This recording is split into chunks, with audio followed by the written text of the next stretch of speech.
Hello and welcome to my booktube channel, Jack and the Book Stack, where I talk about a wide variety of book genres and the bookish lifestyle.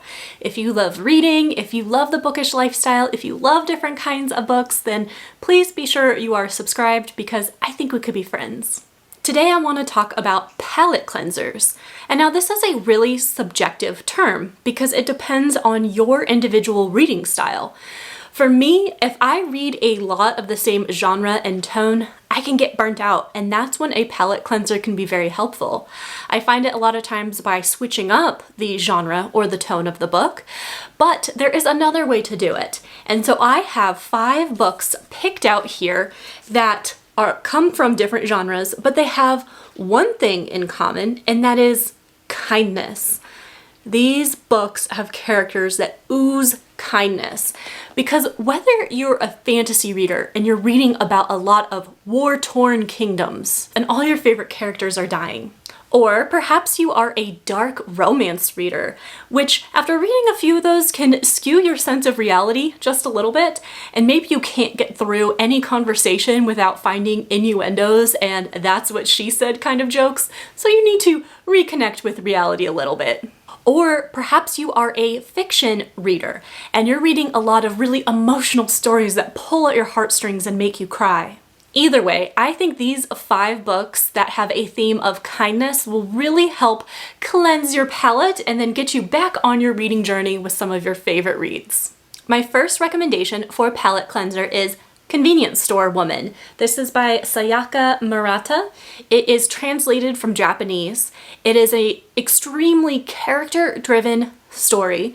So big on the character, not so much on the plot. So go into that with the right expectations. But this is fantastic because it really focuses on one of my favorite themes in a book, which is just the magic in the mundane or the ordinary. Our main character is in her 30s and she works at a convenience store, like a 7-Eleven or a Circle K, and she takes so much pride in her job. The way she describes the little things in the store, how she wants to make sure they're all done right. She is just so proud of what she does. She enjoys it so much. And she starts to question herself because everyone's like, well, why aren't you married? Why aren't you trying to have kids? That's what you're supposed to do. And so she starts doubting herself because something might be wrong with her, that she's happy in this ordinary life, but she doesn't want these other things. And it is just so pure and wholesome. And I really found this as a great palate cleanser. And I found it as a good break between all these high action plots that I was reading at the time, because I just loved this beautifully kind character who just wanted to do what she loved, even if it was so ordinary to everyone else. So I think this could be a great palate cleanser option for you. If you like the idea in magic in the ordinary, but you want a little bit more plot, and if you are more of a sci-fi or fantasy reader, then may I recommend this one. This is A Psalm for the Wild Built by Becky Chambers. This is book 1 in a monk and robot duet. They're both really short. Actually, I should mention that this one is really short too, so great palate cleansers if you don't want to get involved in a big hefty book. So this one is about a robot who comes to civilization to find out what makes humans happy. And he pairs up with a tea monk who makes tea for people. He finds exactly what they need and serves them tea and gives them support, someone to talk to. And so they pair up and go on a journey to find out what makes people happy. And when I was reading this book, it was very interesting because I was so tense because I was waiting for something bad to happen. I was waiting for the villagers to just be outraged that there was a robot or some hate to flow through. And it's like, Jack, who hurt you? Who hurt you? Why are you expecting this catastrophe? This was so kind and accepting and honest, and again, beauty in the mundane or the ordinary, because this robot is just learning about things that humans do, think, feel, and even though he can't relate to them, he's trying to understand it. And they were just all very beautiful explorations. I really enjoyed this book. So this is a great palate cleanser if you like sci-fi, you want something short, you still want that kindness, and you want kind of that more philosophical angle to it. Not super heavy on the plot. I think it's a little bit more than Convenience Store Woman, but you're really going into this for the exploration on humankind. Now, the next book still has kindness, of course, because all 5 of these do. It's short like the other ones, but it's probably the most plot heavy so far. And this is great for fantasy readers, specifically those who like the fairy tale vibes. It is Thorn Hedge by T. Kingfisher. Now, this is about a toadling, kind of like a fairy human type person, but she can transform into, well, a toad.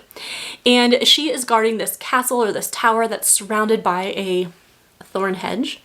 And she's protecting that tower, protecting something in it. And as time goes on, people try to come and conquer it, get what's inside. She's there to protect it until this new knight comes through to understand. I mean, he wants to get in the tower, but he also just wants to understand toadling. They become fast friends.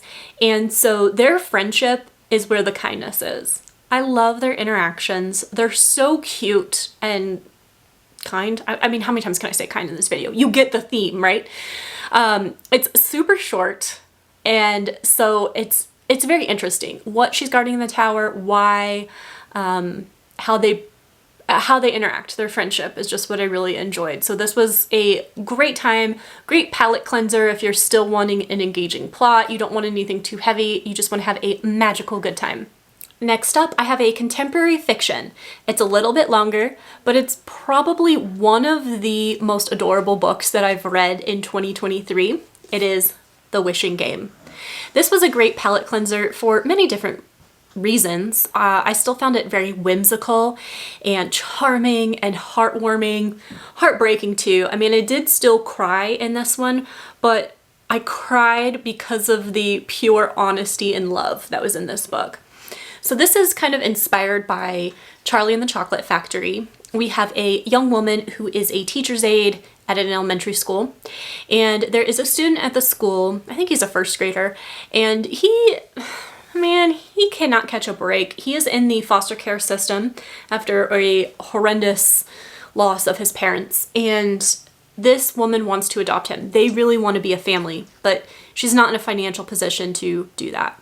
One of the ways they connect is through literature, and they have this one author, this children's author that they both love, and they connect over his books together.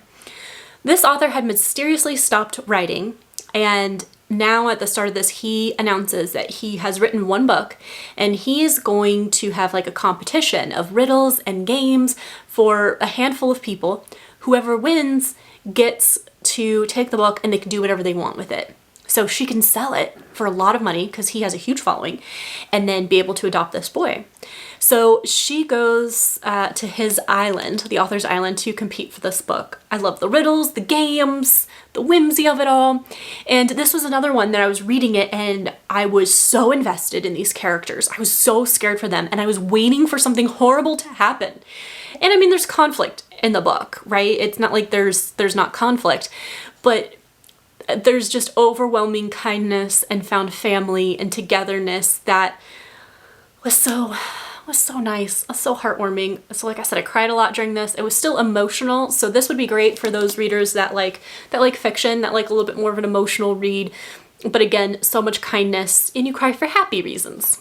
The next palate cleanser book that I have is a fantasy book. It is a high fantasy, so it'd be great for those readers, but this will be great if you need a break from all the war-torn kingdoms and the political backstabbing and all this horrible high-stakes epic stuff that often comes with fantasy. It is Tress of the Emerald Sea by Brandon Sanderson. Now, this one's the longest of the group, so it's not a palate cleanser because it's a quick read. It is the most plot-driven, I think. It has the best world building with lots of magic. Lots of very creative magic. The atmosphere of this is so incredible. I love when our characters have to deal with unique elements, right? I think that's really fascinating. But our main character, Tress, is just a badass. She is so cool. She's very hardworking. She isn't naturally the best at everything, but she works hard to learn it. and to learn what she's doing. She's very intelligent too. Something I also appreciated in this was a supporting relationship that she had with her parents, who were like, well, we're concerned about you, but we understand this is what you want to do. You want to go on this epic journey, and so we will support you. We don't like it, but we're going to support you. And that's really unique in books. Normally there's like a very high tension relationship between kids and parents. If there's even parents, a lot of times main characters are just orphans. But I love that. And she's not necessarily liked by everyone. There is conflict in this book. There are villains, but I love the friendships that she creates, and she does so through kindness. Tress leads with kindness, and also her intelligence. And so it made it a great palate cleanser for me when I was still in the mood to read fantasy, but I wanted to feel uplifted and I wanted to feel positive, and this just made me feel really good. So those are the 5 books I recommend for you if you need a palate cleanser that is centered around kindness. All of these books are oozing with it, but they are still very insightful and interesting. And again, a palate cleanser is going to be different for every reader in every different mood. It is so subjective. It depends, but I think having a book centered around kindness and heartwarming and feel good is really important. And you can still have insightful human psychology moments. You can have the creative magical worlds. You can have an engaging whimsical story. It doesn't mean, a palate cleanser doesn't mean it has to be dull or boring. And so I think these 5 really represent it. My ring light has given up. So I guess that means the video is over. Thank you so much for hanging out with me in this video. Happy reading to you, and I will see you in the next video.